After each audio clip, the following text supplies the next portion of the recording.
Pai querido, Jesus amado, nesta manhã, mais uma vez, nós nos colocamos diante da presença do Senhor, reconhecendo a nossa fragilidade, a nossa pequenez diante do Senhor, e pedimos ao Senhor que abra a nossa mente nesta manhã, para que possamos aprender mais a tua palavra.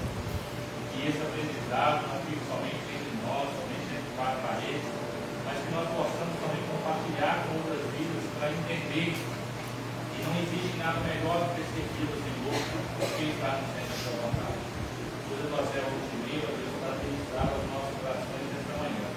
Para que nós pedimos e agradecemos no nome de Jesus Cristo. Amém.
O textuário da lição de hoje é 2 Atos, capítulo 5, versículo 29.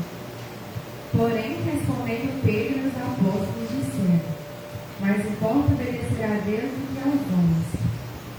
E a verdade prática em relação à verdadeira igreja cristã, há duas verdades inegáveis.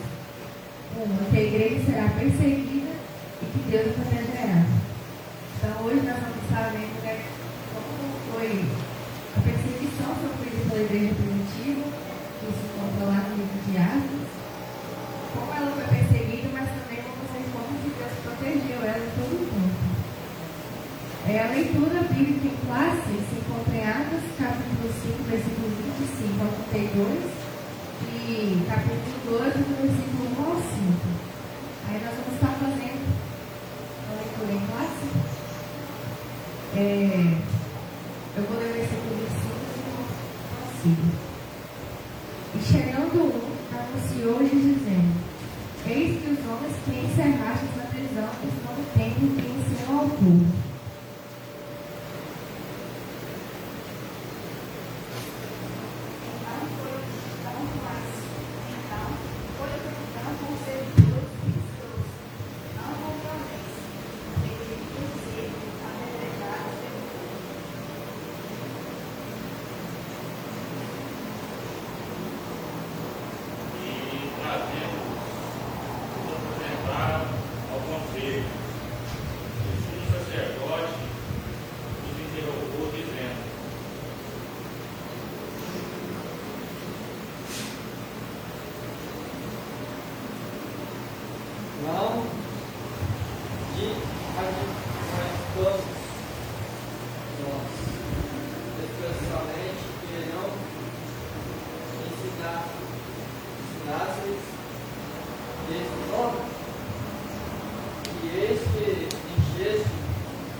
o sangue desse homem.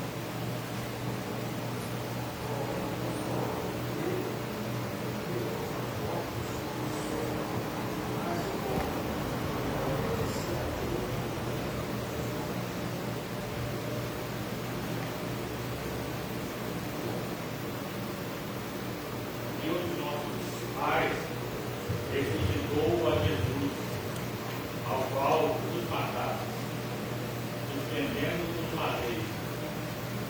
Deus, com a sua destra, o elevou a príncipe e salvador, para dar a Israel o arrependimento e remissão dos pecados.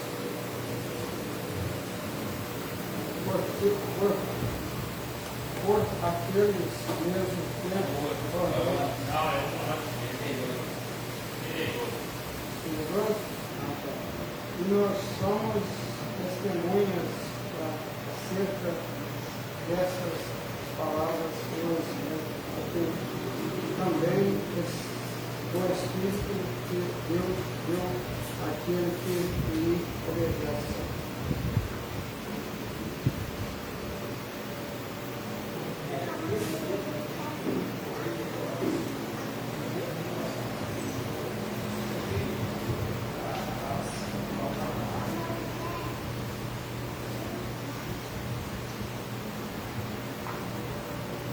Matou a espada, Tiago, irmão de Jó.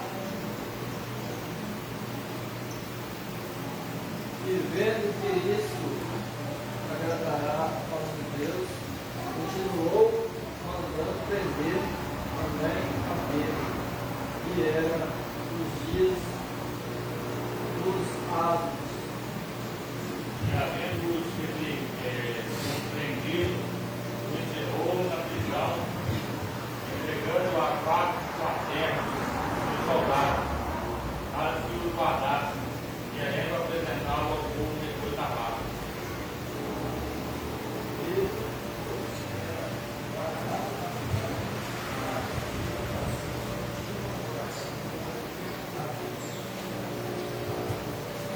Amém?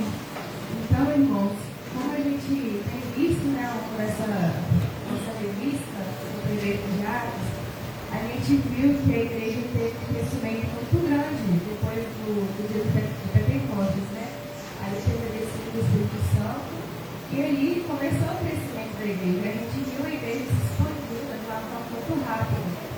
E isso, de certa forma, trouxe como a gente vai ler mais pra frente, trouxe uma inveja, incomodou muito os saduceus daquela época, os judeus, né, os homens do tempo. Porque eles estavam pregando uma mensagem que era contra aquilo que eles acreditavam, então isso trouxe um grande incômodo. Só que a gente vê que todo tempo a igreja era unida, eles oravam uns pelos outros, ajudavam uns aos outros. Então isso colaborou muito para a igreja estar avançando cada vez mais, porque os cristãos naquela época eles não temiam a perseguição, eles não deixavam a perseguição parar eles, mas isso os motivava cada dia mais, está levando o evangelho a outras pessoas. O evangelho, inclusive, chegou aos gentios também, que não tinham acesso, né, a Deus. Aí, através da pregação, eles passaram a ter esse acesso. Então, a gente vai ver como que foi importante esse avanço e como eles lidaram com a perseguição.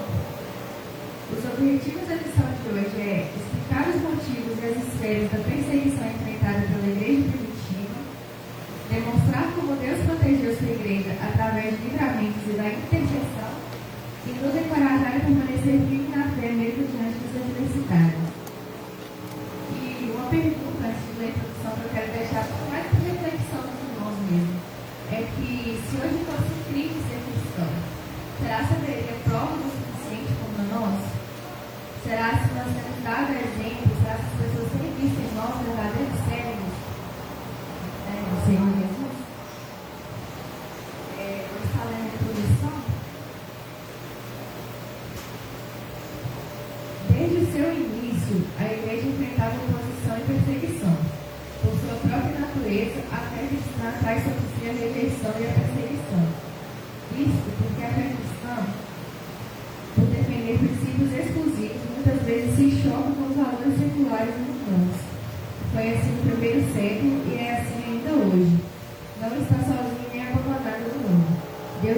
portanto, o seu protetor. Vemos ao longo da história da igreja o Senhor agir de diferentes formas para dar livramento e vitória ao seu povo. E assim, nessa lição, veremos como Deus faz isso, capacitando e empoderando seu povo para viver no meio de um mundo hostil. Então, como já foi falado aqui, nessa lição de hoje, vamos estar vendo sobre como a igreja sofreu perseguição. E a gente sabe, irmãos, que desde sempre os servos de Deus, desde muito antes lá do Antigo Testamento, os servos do Senhor já sofriam perseguição. Por acreditar, por servir a Deus, né? Mas afinal de contas, para os irmãos, o que é perseguição?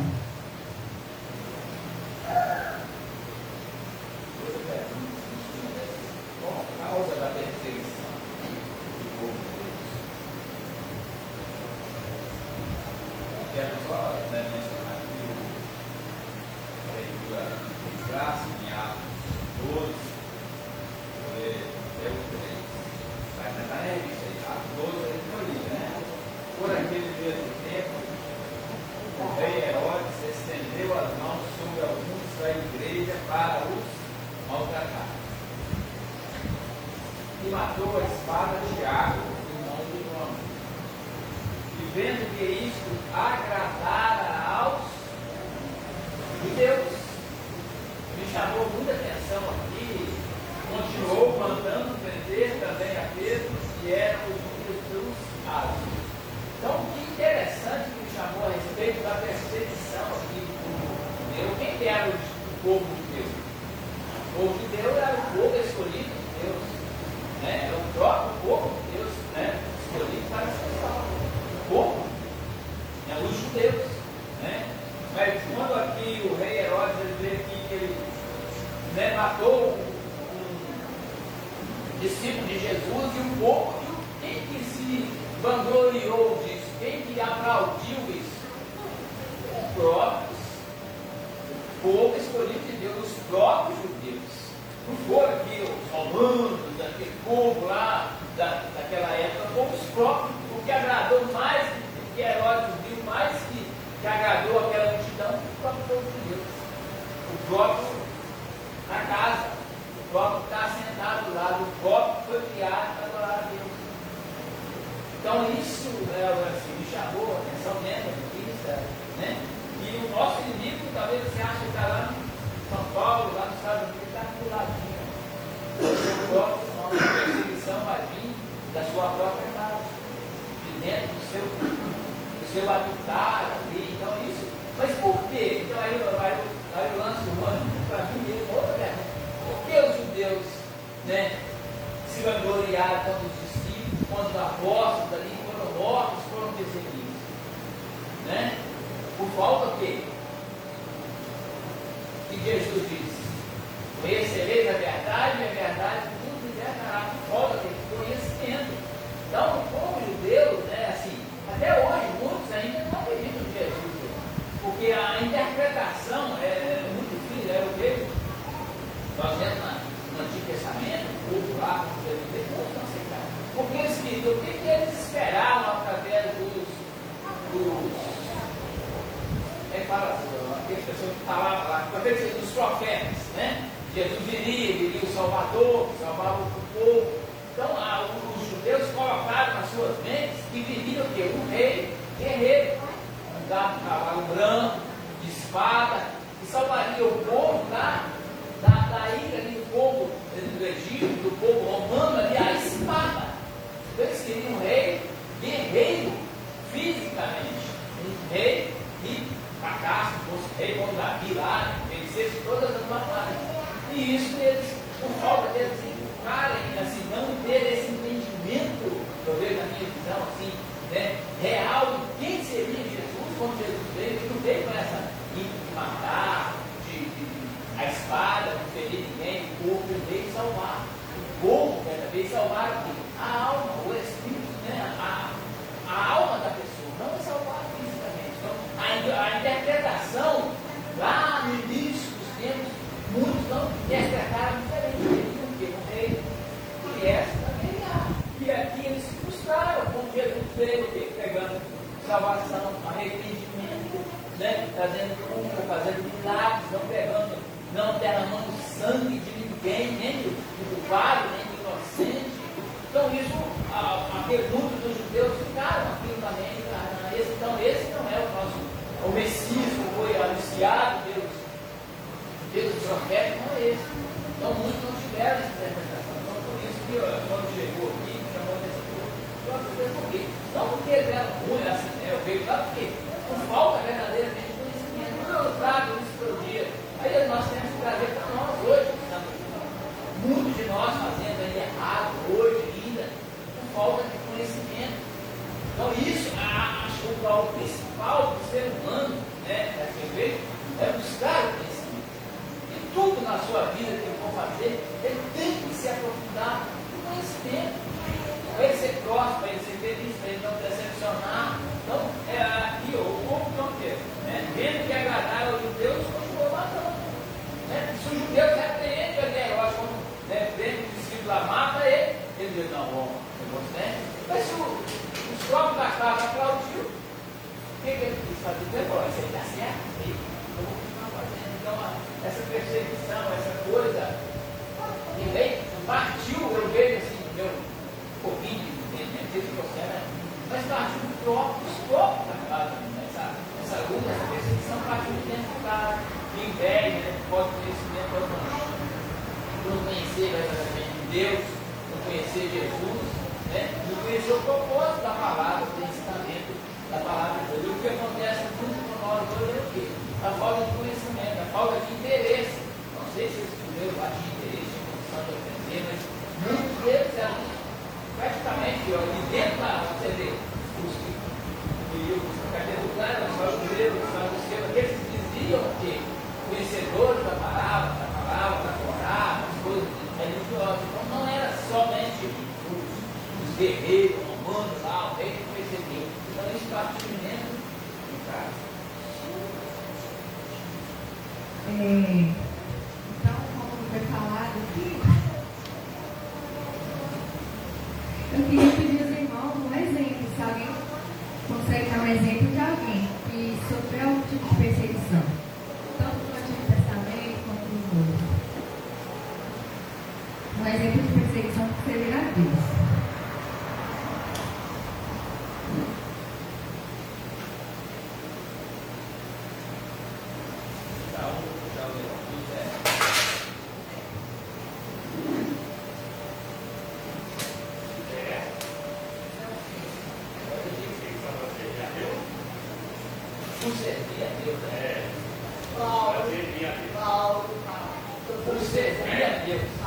Paulo, sim.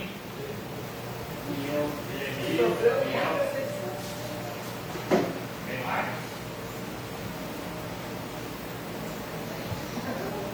Volta na sua. Daniel. Eliseu também, aquele que falou, Elias, né? Elias. Vamos. Já comiu. Lembra do que aí? Estou tentando lembrar o nome que foi tirado na jornada. Ali. Sansão também sofreu perseguição. Não. Sansão não? Ele sofreu, ele não foi. Não. Sansão ele foi perseguido por causa da força dele. Vamos. Sandy falou Sandy? Qual que falou? Elias. Lançando. Estevão não, né?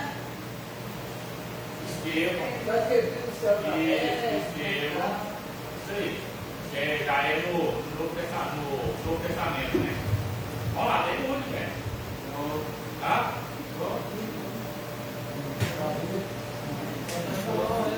Jó foi uma perseguição direta, né? Do próprio capiroto, né? Vamos lá. O que mais? Então, irmãos, o que é a perseguição? Moisés também. Moisés não se enquadra. Não?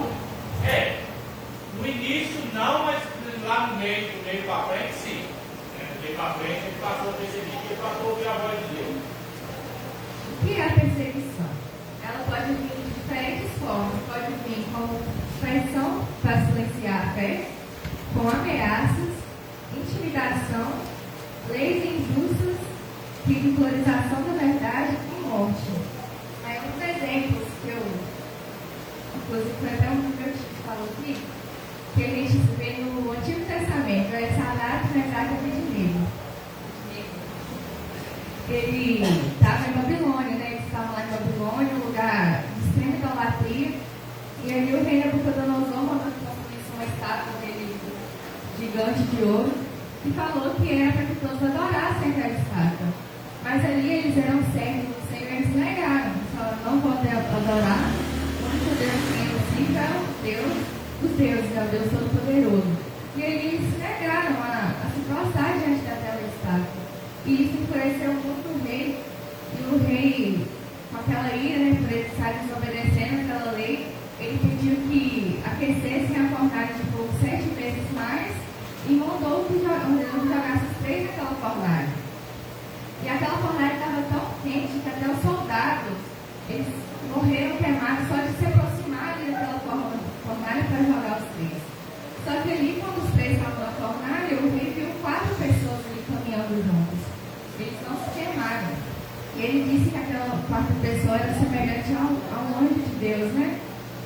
Então ali, eu vou até ler aqui, ó, Daniel 3,16. Quando o rei foi lançar eles na fornalha, a resposta deles foi, se contém em Daniel capítulo 3, versículo 16. Sadraque, Mesaque e Abednego responderam ao rei: ó Nabucodonosor, quanto a isso não precisamos nem responder.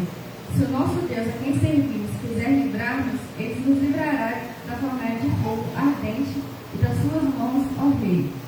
E mesmo que ele não nos livre, fique sabendo, ó rei, que não prestaremos culto aos deuses, nem adoraremos a imagem de ouro que o Senhor levantou. E aí Deus esteve com eles da fornalha, né? Os livrou e eles não queimaram. E aquilo ali serviu para o próprio rei ver que verdadeiramente Deus era o Senhor. E eles foram um grande exemplo, porque eles estavam sofrendo a pressão, foram lançados de certa forma para morrer, né? Só que eles não, em momento algum, eles negaram a Deus, em momento algum, eles seguiram aquela lei ali de se prostrar diante da estátua.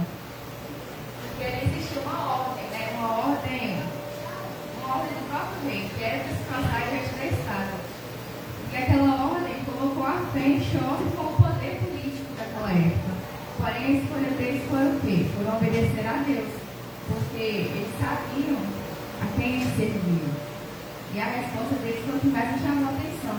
Eles não se preocuparam se eles seriam libertos ou não da fornalha, mas eles não se prostraram, eles foram até o fim. E assim como esses homens, a gente vai estudar a respeito dos apóstolos, de como eles foram resistentes, como eles não, mesmo com a perseguição, eles não desistiram, eles continuaram pregando a palavra de Deus, continuaram pregando o Evangelho. Porque o Evangelho, irmãos, ele não vem com flores, arco-íris, como na maioria das vezes é pregado, que você será abençoado, que você será feliz. Não, o Evangelho ele vem para quebrar o nosso ego mesmo. Ele vem para poder estar indo contra os desejos da nossa carne. O Evangelho verdadeiro ele confronta o pecado. Então é por isso, por confrontar o pecado, que ele vai muito de contra aos valores deste mundo. E por isso, por muitas vezes, a gente sofre por perseguições, né? E nós, como igreja, nós devemos entender que obedecer a Deus pode custar o nosso conforto, status ou até mesmo a própria vida. Só que nós não podemos temer a essas perseguições. Você quer o nome do trabalho? O nome verdadeiro era Misael, uma coisa assim, mas é. Não lembro. Misael, Atalia e Josafá. Josafá era Daniel, né? Ali. Ai, eu não lembro. Porque, na verdade, às vezes a gente fala, né? Quando a gente faz uma ministração falando de Deus, a gente vai usar sempre o dedo.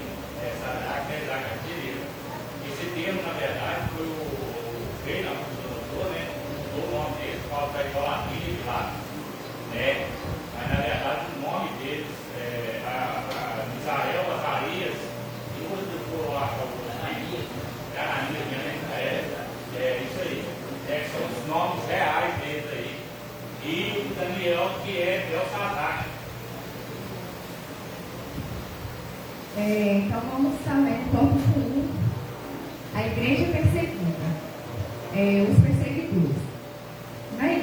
Na Bíblia, vemos que as autoridades religiosas da época dos apóstolos começaram a se opor à igreja. Atos 5 menciona 3 grupos: os sacerdotes, os saduceus e o capitão do templo. Os saduceus eram um grupo muito influente com grande poder político e religioso. Eles tinham o apoio dos sacerdotes e dos anciãos, e dentro dessas classes religiosas eram os mais poderosos.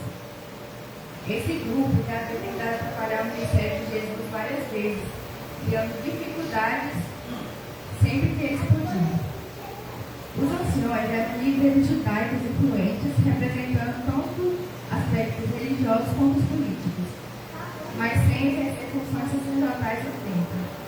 Já o capitão do templo, mencionado também em Atos capítulo 4, versículo 1, era um sacerdote de nível inferior, mas que tinha autoridade policial dentro do templo. Esse grupo, cada um com sua influência, viram a igreja como uma ameaça que fizeram de tudo para impedir a pregação do evangelho. Então, como os principais perseguidores da igreja da época, a gente tem 3 grupos aqui. Eu vou começar falando a respeito dos saduceus. Quem eram os saduceus naquela época? Eles eram líderes religiosos, como foi falado aqui, com um grande poder, tanto religioso quanto político. Só que eles não, por mais que eles se nomeavam como religiosos, eles não acreditavam em tudo que a Bíblia dizia, como, por exemplo, os anjos, eles não acreditavam na ressurreição. Então, por isso que eles não acreditavam sobre Jesus, né, ser o Messias, ser o Filho de Deus, porque eles não acreditavam na ressurreição. Então, quando Jesus morreu e ressuscitou, isso de certa forma foi contra aquilo que eles acreditavam, né? Porque como o evangelista falou, aqui, pela falta de conhecimento deles, eles não enxergaram Jesus como Filho de Deus, mas apenas como uma pessoa comum que estava trazendo grande alvoroço ali naquela época. Ou seja, a perseguição deles não foi por zelo por Deus, mas foi mais por inveja e o medo de perder a influência que eles tinham naquela época. Eles tinham uma grande influência no meio das pessoas, né? Porque eles eram muito poderosos, tudo que eles falavam era isso, pronto. Então a perseguição não foi motivada porque a igreja estava errada, mas sim porque elas estavam buscando algo que era contra o que eles acreditavam. Então isso trouxe um encontro para eles e eles começaram a agir para parar o movimento que a igreja estava causando ali naquela época. Os saduceus, eles defendiam o sistema. Os apóstolos, eles defendiam a verdade. Então, a ameaça deles para os apóstolos era por conta de inveja, porque estavam passando as pessoas e as pessoas estavam conhecendo a verdade que para eles não era verdade, que era uma mentira. Então, isso motivou eles a poder estar praticando essa perseguição. E o segundo grupo que fala aqui eram os anciões. Quem eram os anciões? Eles eram líderes respeitados pelo povo judeu. Eles eram responsáveis por decisões religiosas, morais e sociais. Eles prezavam pela tradição. Porém, eles não alcançavam um grupo de pessoas grandes. Era só aquele grupo de judeus e eles excluíam todos eles. Aí veio os apóstolos levando a palavra, inclusive para os gentios, falando sobre Jesus, sobre a morte de Jesus que alcançava a todos. E isso conta eles, por quê? Porque os judeus que eram o povo escolhido de Deus. Então, vinham os apóstolos pregando aos gentios também causava um grande escândalo, porque para eles era só os judeus que tinham o direito ali e pronto. Então, veio os apóstolos pregando uma função maior de pessoas, fazendo milagres em nome de Jesus, pregando sobre o nome de Jesus. Então, isso incomodou de uma forma muito grande e motivou eles até a perseguição. O terceiro grupo que fala aqui é o capitão do templo, ele era responsável pela segurança do templo, né? Então, juntos, esses 3 grupos, eles tentaram de toda forma calar a mensagem do Evangelho. Então, isso nos mostra que essa perseguição não foi motivada por algo teológico, não era por conta do que eles pregavam, mas sim porque era algo mais emocional, porque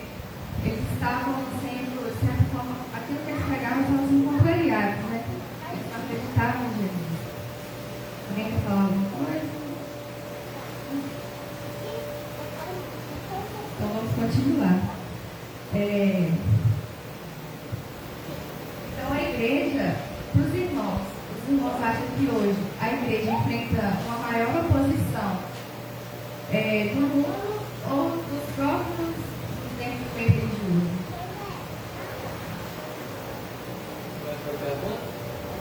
A igreja hoje enfrenta a maior oposição do mundo ou de dentro do próprio meio religioso? Eu acho que do mundo, porque a igreja muitas das vezes quer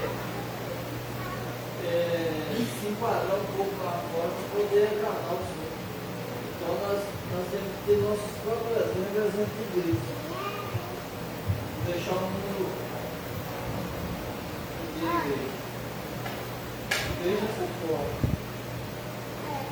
Alguém vai pegar uma coisa diferente?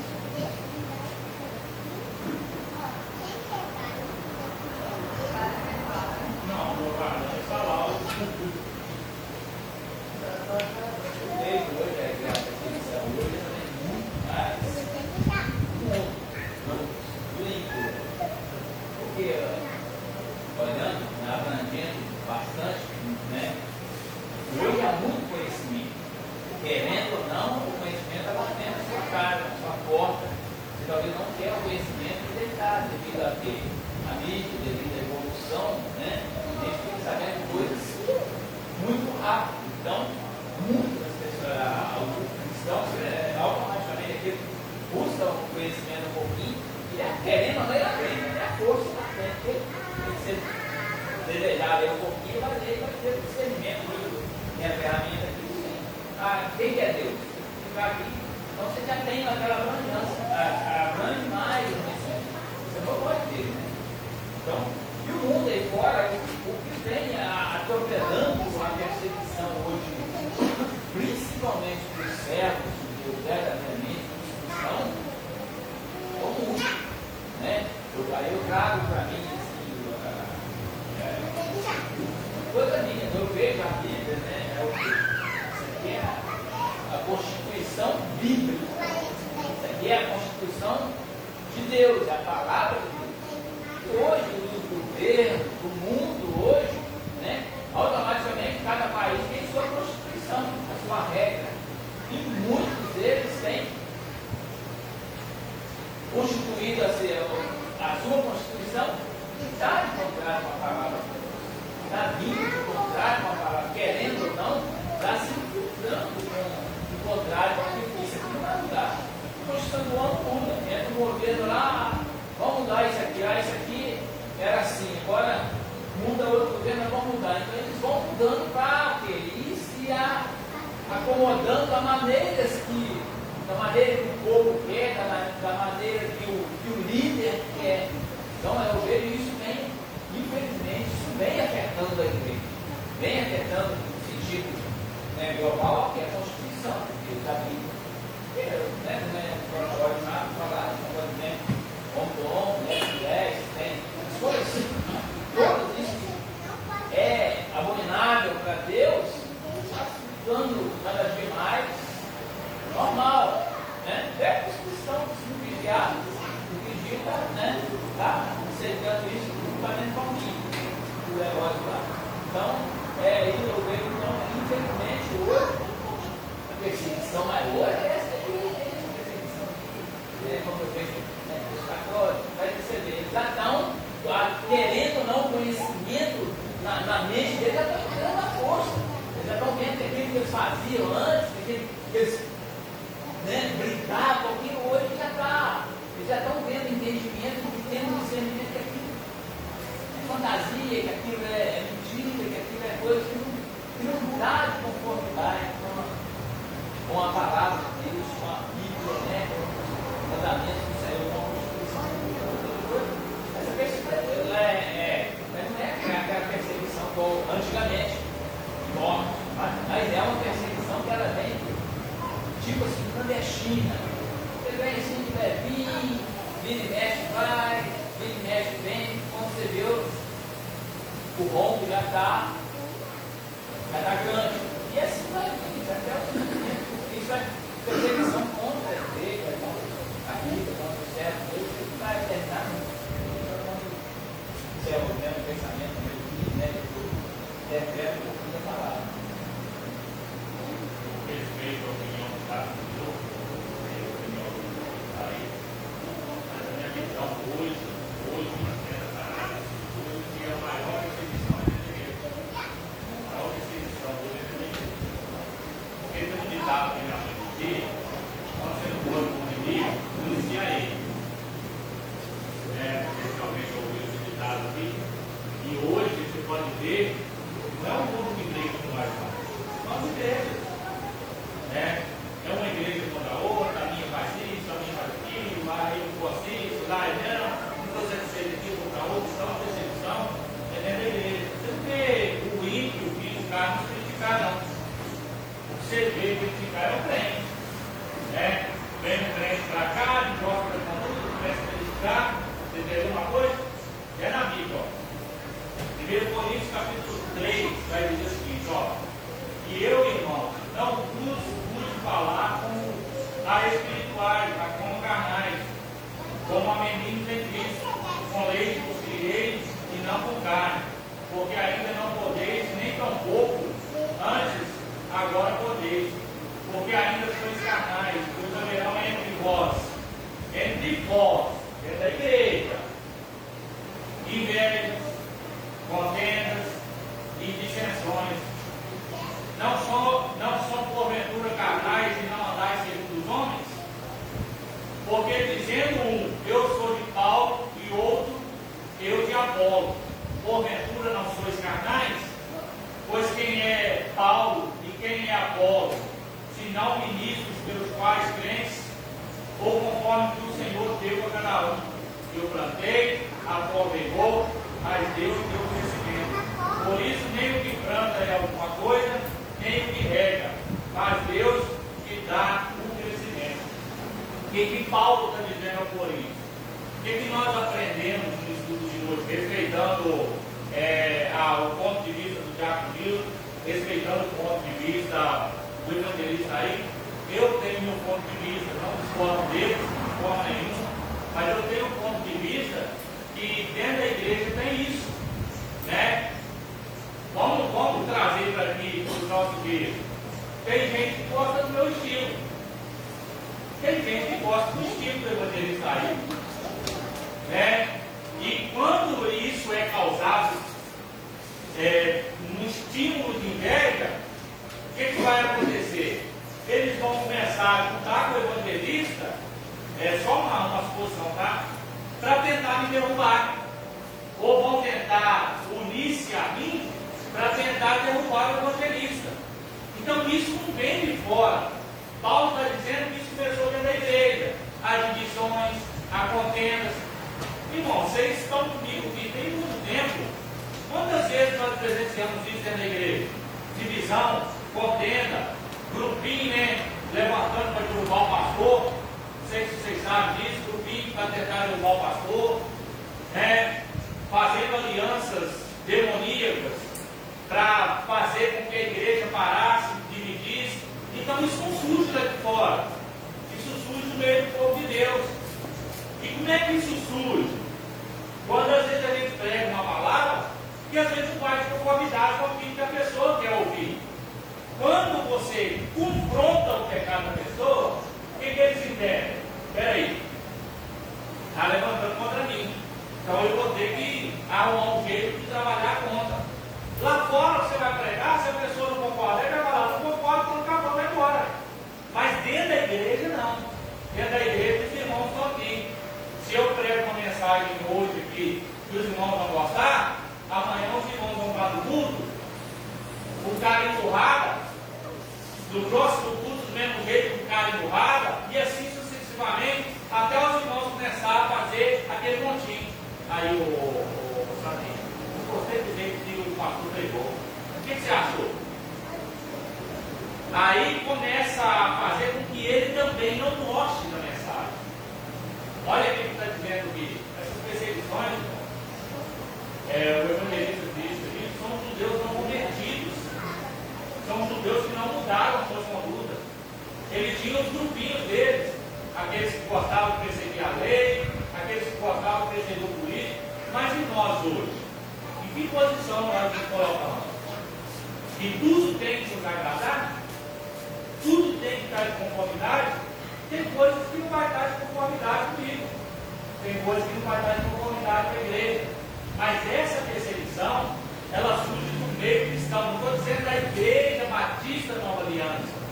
Eu estou dizendo no meio cristão. É eu tentando derrubar a igreja fulano de tal, tirando membro de lá, levando para outra igreja. É eu tentando derrubar outra igreja, fazendo com que ela, há um desentendimento lá, pega o membro e leva para outra igreja. Isso é dentro da igreja. Qual que é o meio hoje, quando nós vemos? Perseguição, irmão, nós temos perseguido o mundo, nas condutas, nos pecados, nos gestos pecaminosos dele. Aí nós ficamos lutando entre nós, tentando derrubar cristão, tentando derrubar aquele que prega a palavra de Deus, em vez de nós dar o quê? Saqueando o inferno. Então, no meu ponto de vista hoje, a perseguição, ela surge dentro da igreja. Tem perseguição externa? Tem, mas não é tanto quanto na igreja. Como eu disse, que eu respeito o ponto de vista de todo mundo, esse é o meu ponto de vista. Eu faço uma leitura geral, né, de dentro das igrejas mesmo. Um exemplo, quando nós fazemos, quando tem na cidade uma festa do Dia dos Evangelhos, vai lá, irmão, faz questão de ir lá. No ovo que o pastor está dizendo, não, vai lá e conta quantos gatos pingados tem lá dentro. Eu hoje sou capaz de colocar aqui dentro de Panema que tem mais de 1000 crentes nas igrejas todas. Só na igreja do pastor Jander deve ter umas 700 pessoas. Aí eu estou pondo por baixo 1000 pessoas. Aí você vai na festa dos evangelhos. Pode ir, conta lá gatos pingados. Agora você vai na festa do católico, você vê. Está abarrotado. Sabe por causa de quê? Os católicos são unidos. E os crentes são desunidos. A minha igreja, peraí, você tem igreja, você morreu na cruz por ela. Eu não tenho problema de pegar a igreja, de levar para festividade. Agora, olha para você ver como nós fazemos uma festividade aqui. Tem gente que nem faz questão de ler o convite. Não posso tirar minha igreja daqui para levar. Aí eu sou mais santo do que aquela igreja, então eu não vou. Então a divisão, os atritos estão onde? A perseguição está onde? Está fora ou está dentro? Está dentro. Né? Então esse estudo, a gente foi muito propício de aprender sobre ele, para nós entendermos, né, que tem perseguição lá fora sim, mas tem perseguições mais ainda dentro da igreja. Eu não gostei do hino que a irmã cantou. Não está cantando você não, irmão, está cantando para Deus. Eu não gostei da mensagem do pastor. Problema seu. A mensagem é para quem quer agradar a Deus. Eu não gostei da oração de fulano. Só lamento. Você veio para gostar ou você veio para adorar? Se nós entendemos esse princípio, que nós não estamos aqui para perseguir, mas para cultuar a Deus, o nosso culto será diferente. Né? Eu não estou dizendo aqui dentro, não, irmão. Estou dizendo no geral, crentes, servos de Deus, no geral, que precisam entender que não estão entrando na igreja para gostar do estilo de roupa do irmão, para gostar do jeito que ele prega, para gostar disso, para gostar daquilo. Não. Nós estamos para adorar a Deus, nós estamos ali para cultuar a Deus. E se o irmão tem um problema, o que nós vamos fazer? Empurrar ele no buraco? Não, é tentar ajudar ele e resgatar ele. Porque isso é igreja. Igreja que persegue, igreja que critica, igreja que quer ver a outra igreja fechando a porta, isso não é igreja. O que tem de igreja que ele torcendo para a outra fechar a porta não é brincadeira. Né? Eu falo que eu já presenciei pessoas falando que fez oração para a nossa igreja fechar a porta. Então, isso é igreja, irmão? Isso é crente? Aí você pergunta o seguinte: faz oração para a igreja fechar a porta, irmão? Faz não. Faz oração para a igreja fechar a porta, é crente. Então, tem esses dois tipos de perseguição.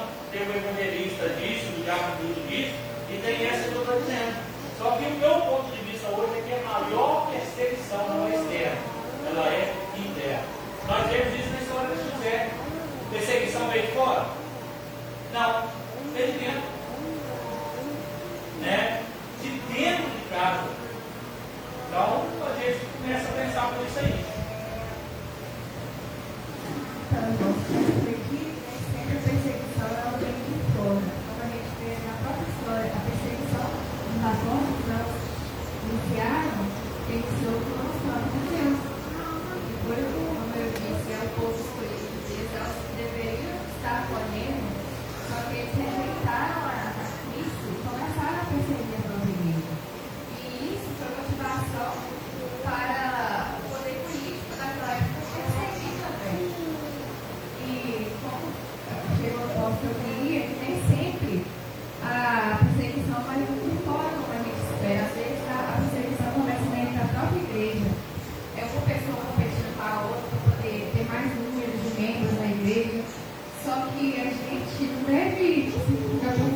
o alvo não é esse, o foco não é esse. O foco é alcançar pessoas para a salvação. Independente se a pessoa vai para a igreja X, para a igreja Y, o importante é o quê? São almas sendo salvas. Por muitas vezes, hoje em dia, a gente não vê isso dentro das igrejas. A gente vê, como meu pai falou aqui, a gente vê uma igreja competindo com a outra, para ver qual que é melhor, qual que é mais santo, qual que tem mais gente. E uma das características que a gente vê na igreja primitiva é que ela mostrava porque era uma igreja unida. Quando o irmão sofria, eles iam e oravam juntos. Quando o outro estava sofrendo perseguição, eles oravam a favor para que eles pudessem ser salvos, ser libertos da perseguição. Então era uma igreja muito unida, era uma igreja que perseguia uns pelos outros. E é por isso que essa igreja, ela avançou outras pessoas, porque quando o irmão era perseguido, eles não retrocediam, eles não calavam, eles perseguiam, né, eles prosseguiam. E é assim que deveria ser a igreja de hoje em dia. A igreja de Cristo deveria ser uma igreja unida e batalhar juntos contra o pecado, né, contra o inimigo. Só que elas perdem muito tempo batalhando umas contra as outras. E isso atrapalha o crescimento. Isso, ao invés de expandir, acaba retrocedendo. Por quê? Porque os de fora veem que os próprios de dentro ficam muito picuinha, ficam falando mal do outro, não atingindo o outro. Eles viram, olha, por que eu vou ser crente? Sendo que dentro da própria igreja, um fica falando mal do outro, um fica perseguindo o outro. Isso atrapalha o evangelho chegar para outras pessoas, porque as pessoas dentro da própria igreja tem briga, tem discussão, e eles ficam tipo assim, pra que eu vou para a igreja? Por que eu vou servir a Deus? Sendo que eles estão pior do que eu estou por fora. Então, assim, a gente tem que ter sabedoria em relação a isso, tem que buscar ser unidos, buscar o exemplo, né, dessa igreja, aqui na igreja de Tiago, ser unidos e ajudar uns aos outros. E parar de querer competir com outras igrejas para poder ter mais gente.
esfera da perseguição.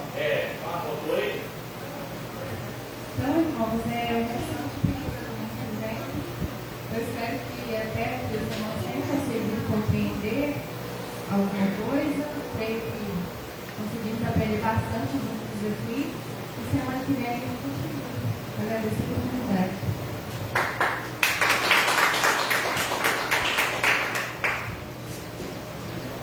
Irmãos, é isso aí.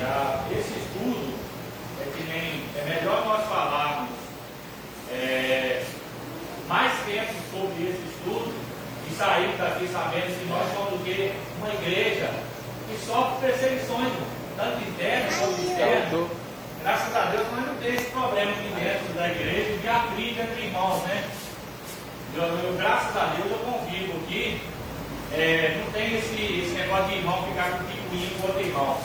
Quando vai raiva do outro, chega e fala: não gostei, pronto, acabou. Né? Porque não fica pagando, não. Então a igreja, quando ela faz assim, ela entende o seguinte: meu irmão me ofendeu, mas eu tenho que perdoar ele, porque eu quero morar no reino do céu. Para respeito para salve aí para crente. Crente, a palavra dele, tem que crer. Paulo, ele não era crente. Ele não era cristão, ele era crente. Crente, todo mundo é crente. O que é ser crente? É ser acreditar, ser crente. Aí eu creio em Deus, né? Deus é Deus. Mas cristão é servir a Deus. Isso é bem diferente. Então, isso que eu já ouvi na igreja, ele é cristão, a minha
Ele era conhecedor da lei.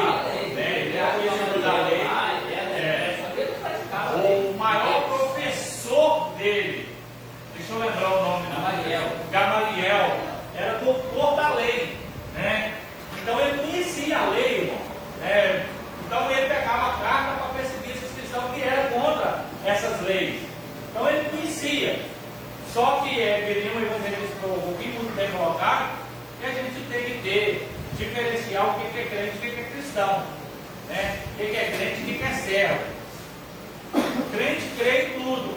Ele até defende uma tese do cristianismo e tal, mas ele é cristão. Ele serve a Deus verdadeiramente. Né? Muito bem colocado aí. Amém, irmão? Próximo estudo nós continuamos falando sobre isso, né? Amém, irmão? Amém? No próximo estudo a gente continua falando sobre isso aí. Hoje nós temos um culto à noite, nosso culto de primícias e o nosso café com Deus. O queijinho dos irmãos já está pronto, né? Está pronto, não sei se ficou bom, porque eu mudei a forma de eu fazer, que eu faço ele pré-cozido. Eu decidi fazer ele sem ser pré-cozido, então não sei como é que ficou. Vou experimentar junto com os irmãos aqui à noite também. Tá? Não, sem sal não tá não, porque eu pus a mesma quantidade de sal que eu uso no pré-cozido. Continue orando pela vida do diácono João, né, que ele está bem gripado, dele, garganta está ruim.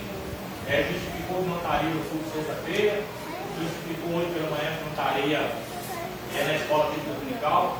Eu gosto, né, quando eu me sinto honrado, quando os crentes justificam porque não vem no culto, ou porque não vem no estudo, né? Eu sei que muita entrevista acontece, tem dia que você está cansado, tem irmão que fala para mim, pastor, eu estou cansado, eu estou, irmão.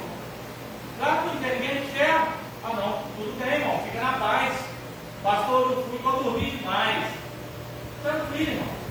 O gostoso é que você justifica, né? Você me deu uma satisfação porque você não veio.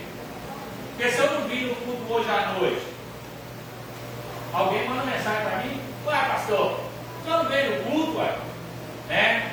Já aconteceu de eu não vir no culto, nem avisar para os irmãos, para ver o que os irmãos iam fazer, né?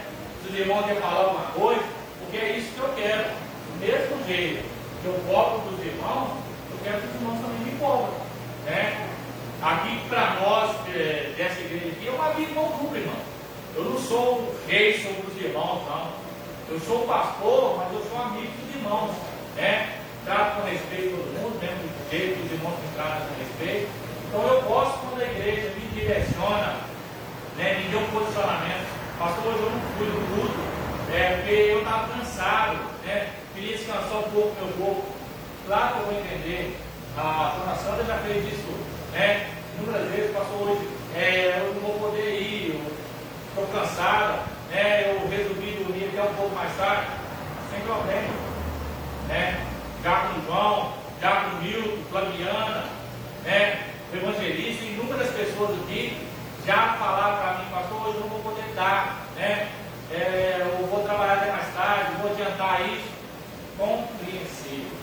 Tudo que eu quero é que os irmãos justifica, dá uma solução. Porque às vezes quando você não vem no culto, eu fico preocupado, onde está o irmão? Será que aconteceu alguma coisa? Né? Tem alguns que quando o esposo não vem, a esposa vem, ele pergunta, ou a esposa não vem, o esposo não vem, ele pergunta, cadê? Ah, foi em casa, né? Mas é isso que eu quero dos irmãos. Amém? Participando da escola bíblica via live, né? Está a irmã Linda Amar, a irmã Elvina Guerra, José Gomes e Isaura Gomes, né? E Deus possa abençoar essas vidas, né? Gostou de a irmã Elvina tinha que estar aqui, né? Dormiu demais. Dormiu demais, né? Tá certo. Mas que Deus possa abençoar essas vidas. Amém, irmão? Vamos se colocar de pé. Eu quero pedir o evangelista que olha a Bíblia oferecendo. E eu peço o Diácono Milton que prepara o devocional para nós à noite. Amém? Amém. Deus Pai Santo, Pai, em nome de Jesus, quero agradecer ao Senhor por mais essa oportunidade, por mais esse dia, por mais essa manhã que o Senhor nos concedeu para estar na tua casa, onde nós temos a oportunidade de aprender mais um pouquinho da tua palavra, mais do teu conhecimento, porque nós temos certeza que o Senhor tem cuidado de nós. Nós precisamos a cada dia mais conhecer o Senhor.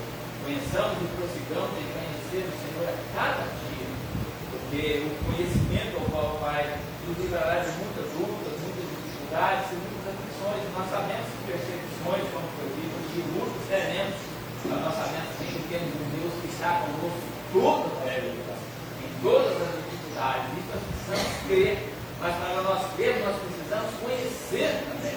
Por isso, Senhor, em nome de Jesus, eu peço ao Senhor que abençoe cada vida aqui nessa manhã, cada família representada, os irmãos que se encontram na live, os irmãos que não puderam estar, aqueles que se encontram enfermos, doentes, o Senhor possa visitar, Pai, cada um conforme a tua vontade, conforme a necessidade, conforme o teu querer, Pai. O Senhor venha fazer um milagre na vida de cada um de nós, Pai. Eu lhe peço nessa manhã e te agradeço por tudo, em nome de Jesus. Amém. Não tem nada de comer, não vamos comer, não trouxe os irmãos falar, amém? O amor de Deus Pai, a graça do Salvador do Senhor Jesus Cristo, as duas consolações do Espírito Santo, seja com todos nós hoje e para todos sempre. A igreja comparada com o Senhor Jesus diga amém. Amém. Ah, é o relatório. Qual a Atos Paulo